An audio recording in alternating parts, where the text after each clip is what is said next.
As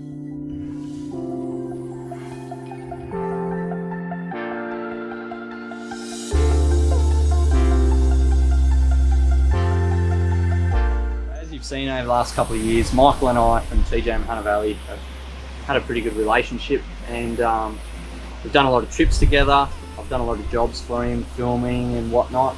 Filmed the big release of his Stretch 79 series last year for a big Ford show release, and then backed it up again with the full rundown released on my YouTube, and then the 200 series as well. A couple of trips here and there, done one up to Nundle and through New South Wales High Country, I called it.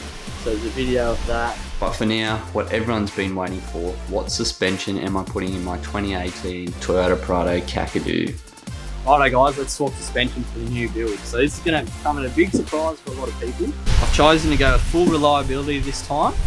So these TJM XGS 4000s is what I'm going to be running in my new 2018 Kakadu, and I'll tell you exactly why. So these are built for Australian conditions, but one thing I knew when I done this new build is I did not want any more reliability issues with suspension. Everyone's seen me every second week I was changing the CV. It was set up all wrong from the beginning. Went through multiple pairs of coils, multiple shock seals, bushes, the bushes at the bottom, broke a steering rack, 2 rack ends, 10 CVs, and that is the last thing I want with this build. The beauty of actually running an off-the-shelf kit, which is exactly what this is, a straight off-the-shelf kit, comes with 3-year warranty. There's 80 dealers for TJM across Australia, so I can pull into a dealer, and Michael just told me then they keep these in stock here at TJM Hunter Valley. So if there's any other TJM dealers in Australia that keep them off the shelf, I can pull in and most likely just be replaced for a new set if I ever have any dramas. But there's a few key features that I do like about these. Rubber bushes.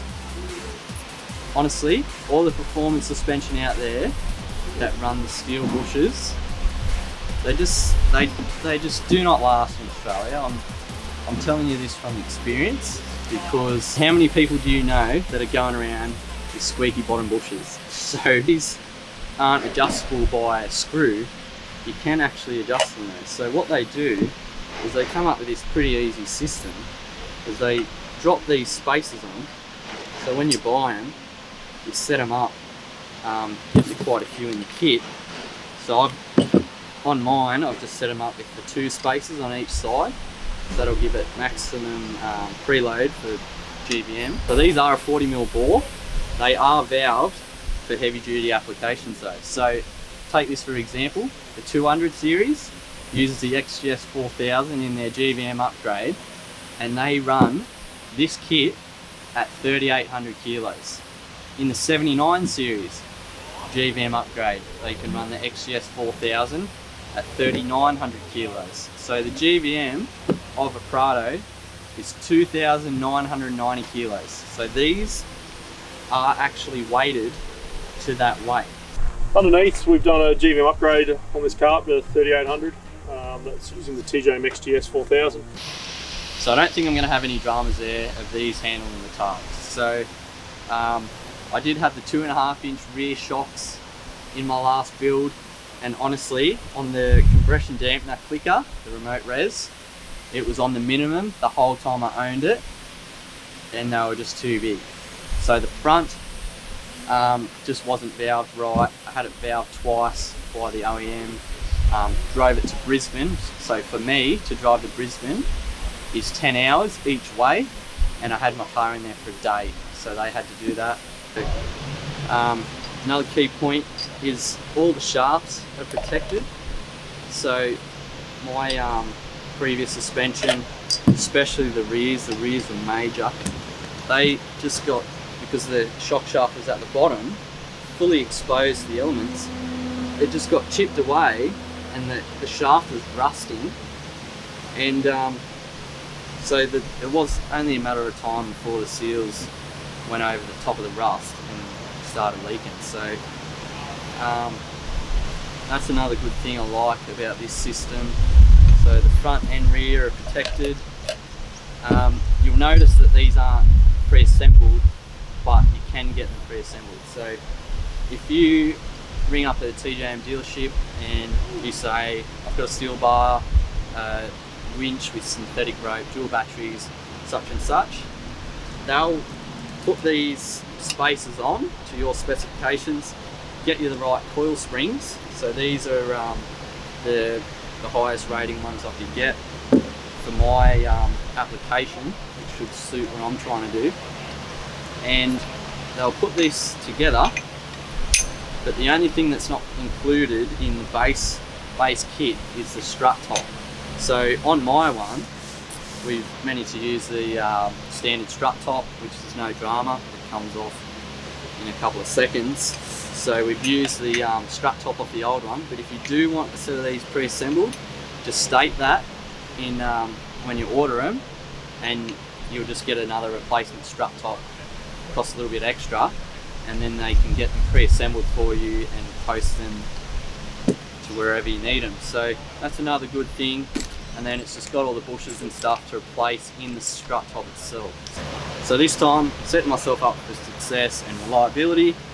3 years warranty, 100,000 Ks, 80 dealers across Australia to assist in any problems. I don't know, guys, see what you reckon, but I'm not going to just talk about it. I am going to review these quite heavily, and you know, you will see these put through the test. They are an off-the-shelf kit. There is nothing non-standard about any of this. It's just we've set it up for this application with the right springs and the right amount of spacers. Righto, let's head back into the workshop. We'll pull the old suspension out. I'm changing the UCAs and that as well. We'll put the spacers in and assemble these front struts, get them in the vehicle and change the rear shocks. Let's do it.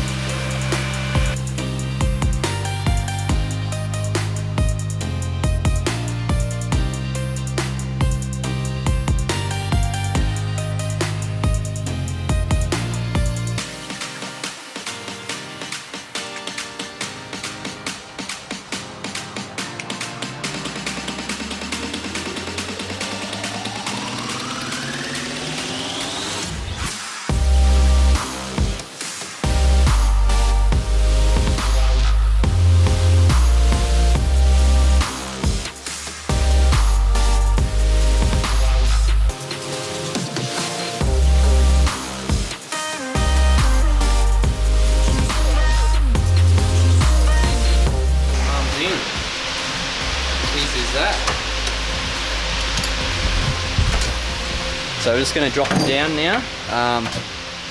We're just going to throw these rear shocks in as well, and then we'll drop it down.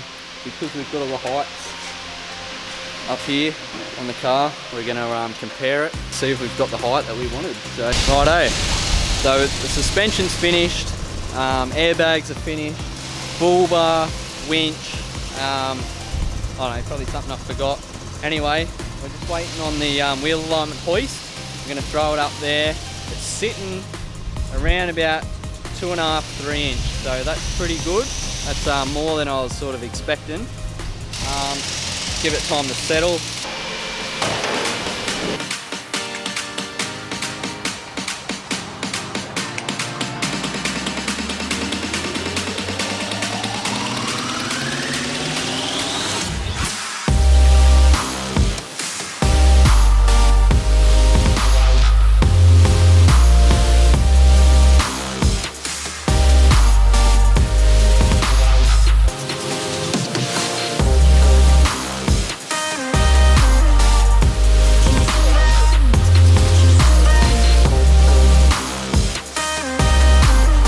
Thanks guys for tuning in for another episode of the Build Series. If you do have any questions, don't hesitate to ask below. I'll get back to all comments.